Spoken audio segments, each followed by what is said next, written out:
Bismillahirrahmanirrahim. Assalamualaikum warahmatullahi wabarakatuh. Alhamdulillahillazi nahmaduhu wa nasta'inuhu wa nastaghfiruh wa na'udzu billahi min syururi anfusina wa min sayyiati a'malina. May yahdihillahu fala mudhillalah wa may yudlilhu fala hadiyalah. Asyhadu an la ilaha illallah wa asyhadu anna Muhammadan abduhu wa rasuluh la nabiyya ba'dah. Allahumma fasalli wa sallim wa barik ala sayyidina Muhammad wa ala alihi wa ashabihi ajma'in, amma ba'du.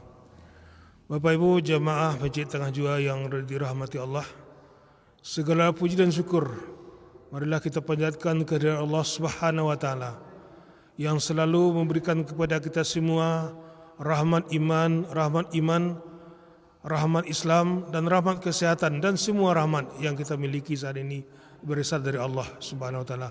Pantas kita bersyukur dengan mengucapkan alhamdulillahirabbil alamin. Kemudian salawat dan salam kita sampaikan kepada Rasulullah, yaitu Rasul Muhammad sallallahu alaihi wasallam, dengan membacakan Allahumma shalli ala Muhammad wa ala ali Muhammad. Bapak Ibu jemaah Masjid Tengah Jua, para shaimin dan shaimat yang dirahmati Allah, pada sore ini yang akan memberikan tausiah kepada kita adalah Ustaz Ahmad Iqbal LC. Alhamdulillah beliau sudah bersama dengan kita. Sebelum kita mulai, mari kita buka dengan bacakan basmalah. Bismillahirrahmanirrahim. Selanjutnya kita persilakan kepada Ustaz.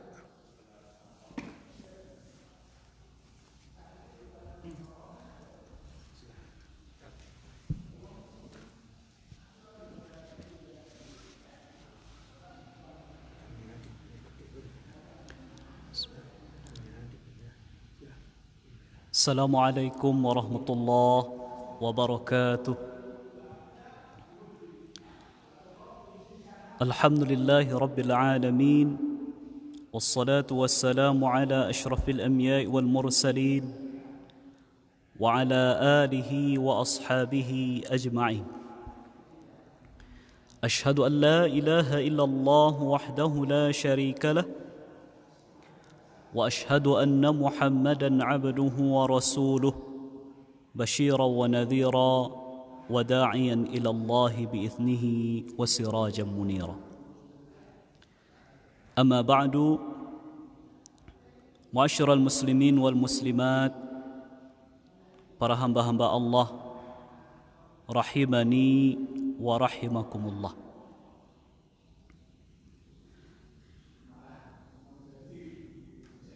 Alhamdulillah, pada hari ini sudah terhitung kita berada di hari ke-20 di bulan Ramadan. Yang insyaAllah malam nanti adalah malam yang ke-21, yang berarti kita telah masuk ke malam 10 malam terakhir di bulan Ramadan.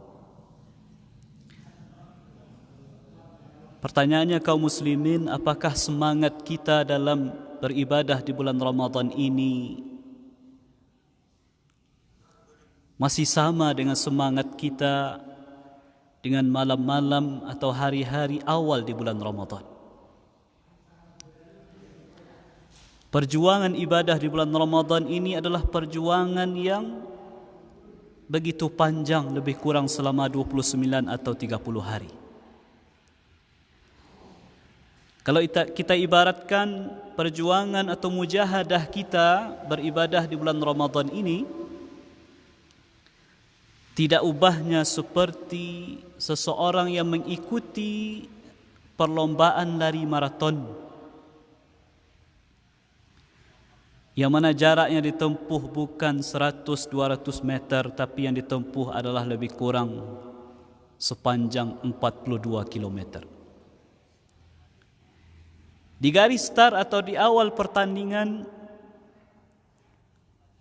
kita lihat puluhan bahkan ratusan orang berkumpul di garis start itu.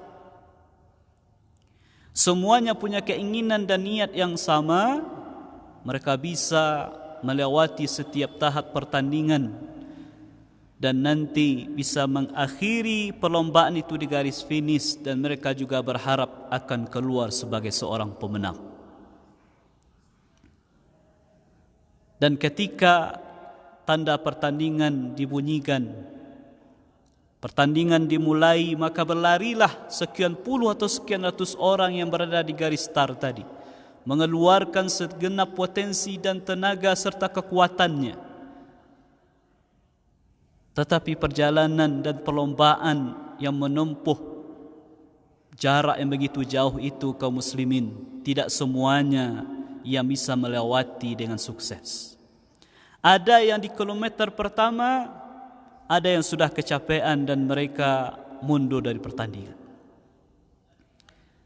Ada yang sudah sampai di kilometer kelima, mereka pun kecapean dan tidak sanggup lagi melanjutkan pertandingan. Begitu juga di kilometer ke-10, kilometer ke-20, ke-30. Dan kita lihat nanti yang mampu untuk sampai ke garis finish atau mampu menyelesaikan pertandingan itu hanyalah orang-orang yang punya kekuatan luar biasa dan tetap menjaga niat dan semangatnya untuk menyelesaikan pertandingan, bahkan keluar sebagai juara. Nah, sekarang kaum muslimin, semangat yang membara di awal Ramadan, semangat kita berjamaah, semangat kita baca Quran, semangat kita qiyamul lail, salat tarawih, salat witir, salat tahajud, dan ibadah-ibadah yang lain yang membara di awal-awal Ramadan, di 10 terakhir Ramadan ini, masihkah semangat itu kita punya atau tidak? Nah, kalau boleh kita ibaratkan dan bagi kaum muslimin, semakin ke ujung Ramadan itu, maka waktunya semakin berharga. Tetapi karena perjalanan ini begitu panjang, perjuangan ibadah di bulan Ramadan ini begitu panjang, ada satu ujian yang dirasakan oleh orang yang berada di dalam Ramadan itu, yaitu ujian kebosanan dan ujian kepenatan dalam ibadah. Nah, makanya kita bacakan hadis, kita bacakan ayat Quran yang berkaitan dengan 10 malam terakhir ini, insyaAllah. Mudah-mudahan itu semakin memotivasi diri kita. Kalau seandainya di awal-awal Ramadan, kalau seandainya di pertengahan Ramadan semangat itu masih ada, maka sudah seharusnya lah di 10 terakhir Ramadan ini, di 10 malam terakhir Ramadan nanti, kita semakin bersemangat karena kesempatan emas menunggu kita, yaitu sebuah malam yang kita kenal dengan malam Qadar, yang mana ibadah yang dilakukan dalam malam itu nilainya sama dengan 1000 bulan atau lebih kurang sepanjang 83 atau 84 tahun. Aisyah radhiyallahu anha, ummul mukminin, istri kesayangan Rasulullah sallallahu alaihi wasallam, menceritakan tentang Nabi. Kana Rasulullah sallallahu alaihi wasallam yajtahidu fil ashril awakhir ma la yajtahidu fi ghairihi. Nabi sallallahu alaihi wasallam itu begitu bersungguh-sungguh beribadah di 10 malam terakhir Ramadan dengan kesungguhan yang melebihi dari malam-malam yang lain. Ini Nabi sallallahu alaihi wasallam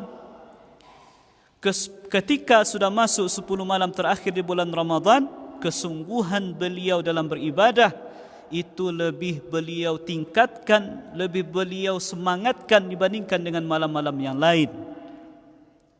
Dan Aisyah radhiyallahu anha juga menyampaikan, menegaskan apa yang beliau sampaikan ini dengan hadis yang lain. Beliau mengatakan, kana Nabi sallallahu alaihi wasallam idza dakhala al-ashr al-awakhir min Ramadan, Nabi sallallahu alaihi wasallam itu kalau sudah masuk 10 malam terakhir bulan Ramadan, apa yang beliau lakukan?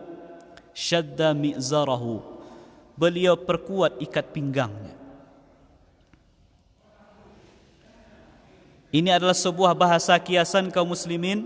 Beliau untuk sementara menghindari dulu berdekat-dekatan dengan istrinya, atau dalam bahasa yang lebih luas lagi, untuk sementara beliau singkirkan dulu keinginan-keinginan duniawi. bila fokus ibadah pada malam itu. Wa ahya lailahu, kemudian yang kedua, beliau menghidupkan malam itu dengan banyak beribadah kepada Allah. Wa aiqadha ahlahu, beliau tidak lupa. Beliau tidak hanya ingin menjadi orang soleh sendiri, tapi beliau juga ingin keluarganya menjadi orang-orang soleh. Maka beliau hidupkan, beliau bangunkan keluarganya supaya juga memanfaatkan waktu 10 malam terakhir Ramadan itu dengan sebaik-baiknya. Kaum muslimin, inilah sejatinya ujian keimanan seorang mukmin di bulan Ramadan itu terbukti di 10 malam terakhir ini. Kalau ada orang yang bersemangat ibadah di malam pertama, malam kedua, atau minggu pertama di bulan Ramadan, bisa jadi semangatnya itu karena didasarkan karena musim, merasa bahagia di awal, atau mungkin dengan faktor ikut-ikutan. Tapi kalau ada orang yang menjaga semangat itu, di malam 10 malam pertama dia semangat, 10 malam kedua semangat, 10 malam ketiga atau malam terakhir di bulan Ramadan itu semangatnya lebih membara lagi, ini menunjukkan bahwa tingkat keimanannya insya-Allah berada dalam level yang begitu baik, yang insya-Allah inilah ciri orang-orang yang ikhlas ibadah di bulan Ramadan. Makanya selama 10 malam terakhir Ramadan ini, sesuai dengan apa yang dikatakan oleh Aisyah radhiyallahu anha, bahwa Nabi itu ahya lailahu, beliau hidupkan malam Ramadan itu dengan beribadah kepada Allah Subhanahu wa taala. Nah, lalu apa saja yang mungkin bisa menjadi referensi atau contoh atau ibadah apa saja yang bisa kita maksimalkan? Yang pertama yaitu qiyamul lail. Qiyamul lail ini kaum muslimin adalah bahasa umum untuk setiap salat sunat yang dilakukan di malam hari. Apakah namanya itu tarawih, apakah namanya itu witir, apakah namanya itu tahajud, itu qiyamul lail. Dan Nabi SAW mengerjakan semuanya itu. Mari kita maksimalkan qiyamul lail kita, karena Nabi SAW bersabda, "Man qama lailatal qadri imanan wahtisaban, ghufira lahu ma taqaddama min dhanbih." Siapa saja yang mendirikan malam qadar, dalam artian dia beribadah dengan sungguh-sungguh di malam qadar, dengan penuh keimanan, dengan penuh ihtisaban, mengharapkan pahala dari Allah Subhanahu wa taala, ghufira lahu ma taqaddama min dhanbihi, diampuni dosanya yang telah berlalu.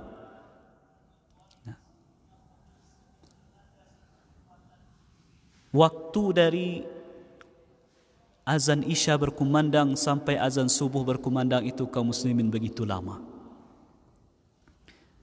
Kalau biasanya di 10 malam pertama dan 10 malam 10 yang pertama, kemudian yang kedua, kita hanya mencukupkan diri dengan salat Isya berjamaah, salat tarawih dan salat witir berjamaah. Kemudian setelah itu kita istirahat, kita tidur dan baru bangun nanti menjelang orang sahur. Maka sudah sepatutnya lah di 10 malam terakhir ini kuantitas dan kualitas ibadah kita lebih kita tingkatkan dengan menambah ibadah-ibadah kita yang lain.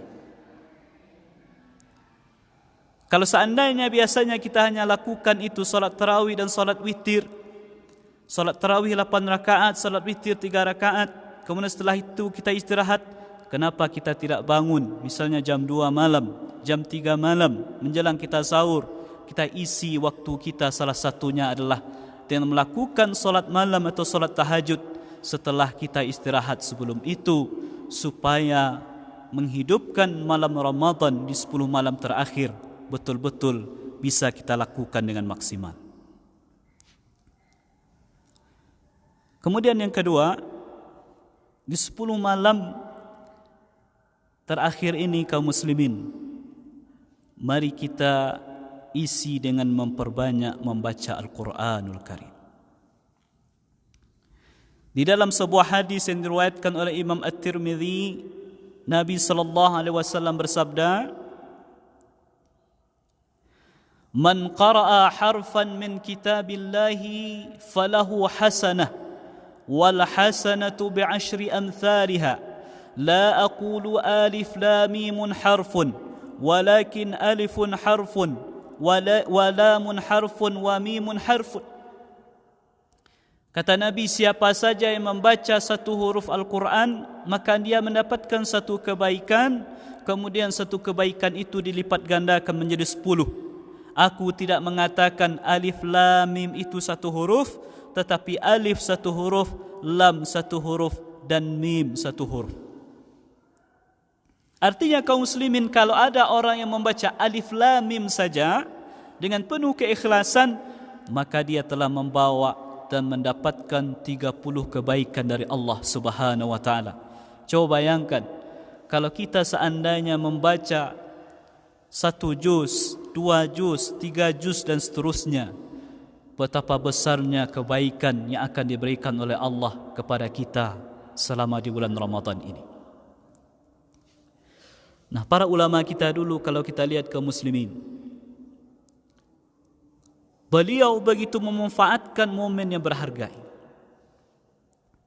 Ada seorang ulama salaf yang bernama Abu Qatadah. Kalau di hari-hari biasa di luar Ramadan, beliau mengkhatamkan Al-Quran itu di setiap 1 kali dalam seminggu. Berarti dalam 1 bulan beliau khatamkan 4 kali. Tetapi kalau sudah masuk bulan Ramadan, maka beliau khatamkan Al-Quran itu setiap 3 hari. Dalam artian beliau baca Quran itu dalam 1 hari sebanyak 10 juz. Tapi kalau sudah masuk 10 malam terakhir bulan Ramadan atau 10 terakhir bulan Ramadan, maka beliau khatamkan Quran itu sekali dalam sehari. Dan ada yang lebih luar biasa lagi, yaitu Imam Asy-Syafi'i radhiyallahu anhu. Diriwayatkan bahawa beliau mengkhatamkan Al-Quran itu yaitu sebanyak 60 kali selama bulan Ramadan. Subhanallah. Aina nahnu min haula? Bagaimana perbandingan kita dengan beliau-beliau itu?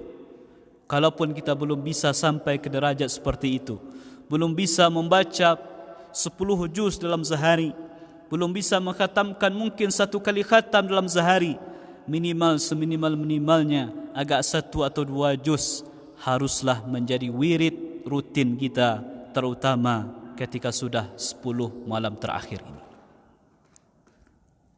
Kemudian yang ketiga, ibadah yang juga mari kita maksimalkan selama 10 malam terakhir ini adalah yaitu dengan memperbanyak istighfar dan doa kepada Allah Subhanahu wa taala. Satu kali bertanyalah Aisyah Ummul Mukminin, istri kesayangan Rasulullah, "Wahai Rasulullah, kalau seandainya saya mendapati atau berada di malam qadar, doa apa yang seharusnya saya banyak untuk membacanya?" Maka Nabi mengatakan, bacalah wahai Aisyah, "Allahumma innaka afuwun tuhibbul afwa fa'fu anni." Allahumma innaka afuwun tuhibbul afwa fa'fu anni. Mari ini dihafal kaum muslimin. Kalau melalui ceramah ini belum bisa kita hafal, silakan nanti buka Google, cari doa yang dianjurkan dibaca ketika malam qadar. Allahumma innaka afuun, ya Allah, Engkau adalah Tuhan, Engkau adalah Zat, Engkau adalah Allah yang maha menyukai kemaafan, Tuhan yang maha memaafkan. Tuhibbul afwa, yang mencintai, menyukai rasa maaf. Fa'fu anni, maka maafkanlah kesalahan saya.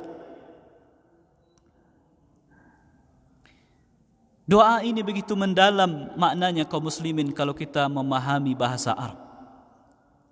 Kenapa tidak misalnya doa Nabi itu, Allahumma innaka ghafurun tuhibbul maghfirah faghfirli, misalnya. Ya Allah, sesungguhnya Engkau maha pengampun, menyukai keampunan, maka ampunilah dosaku. Karena ternyata kaum muslimin makna afu itu lebih dalam dari makna maghfirah. Ada ulama yang menggambarkan perbedaan antara afu dengan maghfirah itu di akhirat nanti kaum muslim. Kalau Allah memberikan maghfirah kepada seorang hamba di akhirat nanti, itu artinya adalah ketika amalannya, ketika dia dihisab amalannya, disidang di hadapan Allah, Allah tanya tentang apa yang dia lakukan, dan Allah Maha tahu dengan apa yang dia lakukan. Di saat itu Allah ungkap kesalahan dan dosa-dosanya. Dia katakan, wahai hambaku, bukankah dulu di sana, di waktu itu engkau melakukan dosa ini dan itu? Bukankah di hari itu, di jam itu, di tempat itu engkau melakukan dosa itu? Beliau sebut, Allah sebut semua kesalahan.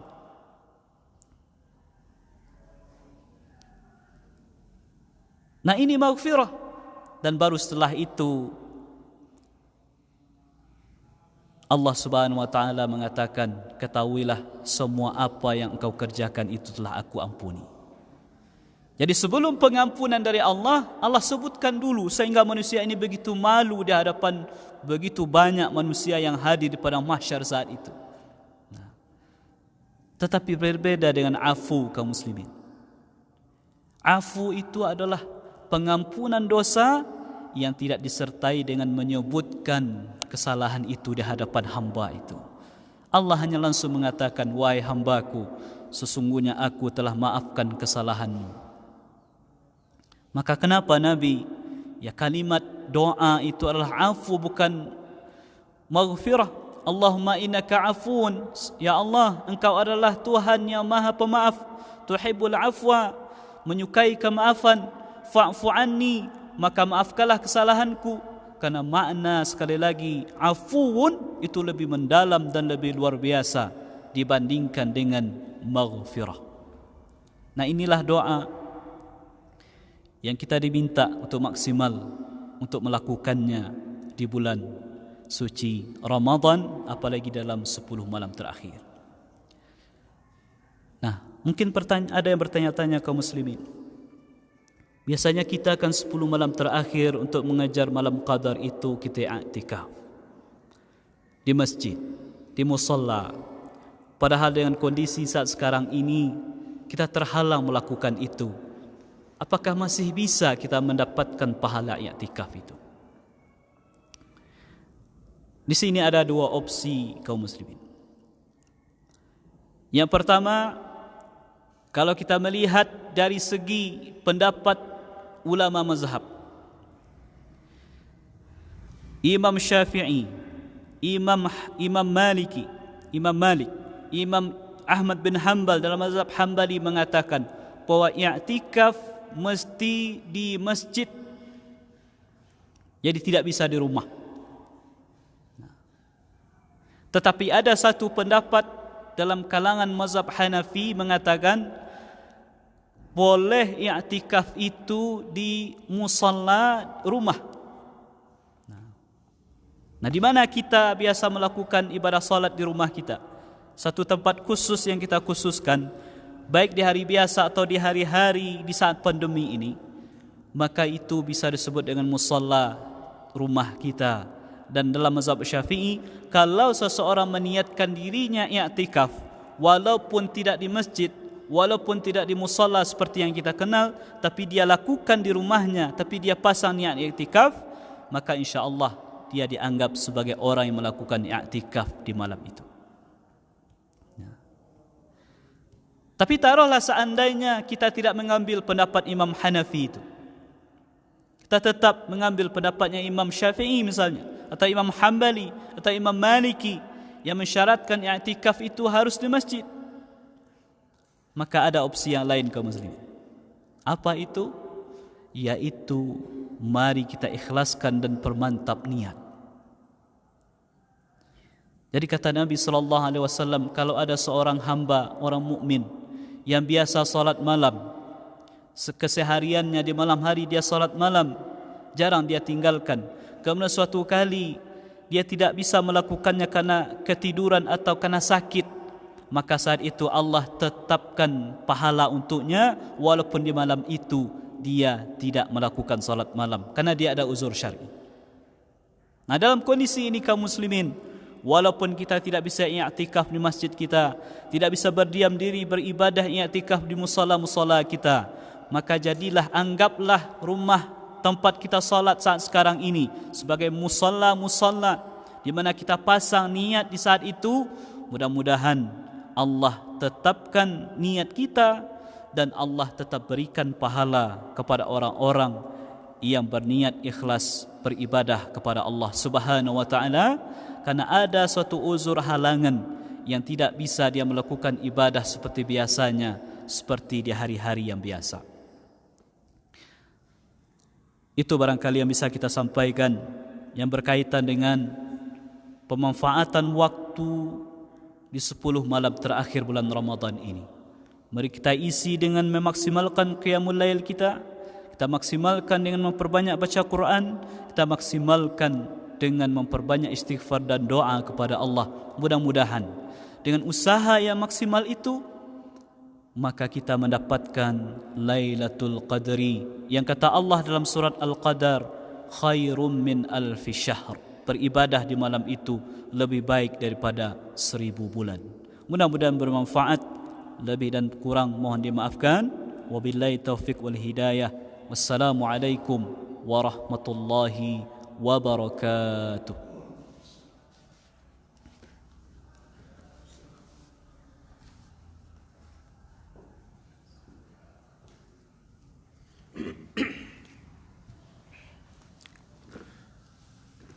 Terima kasih banyak kita sampaikan kepada Ustaz Ahmad Iqbal yang telah menyampaikan tausiah beliau pada sore ini. Mudah-mudahan apa yang beliau sampaikan tadi bisa kita dengar dengan baik dan bisa kita amalkan dalam kehidupan kita sehari-hari guna menambah amal ibadah kita sebagai bekal kita untuk menghadap Allah nanti. Demikian pengajian kita pada sore ini, terlebih terkurang kami mohon maaf. Kita akhiri wabillahi taufiq wal hidayah. Assalamualaikum warahmatullahi wabarakatuh.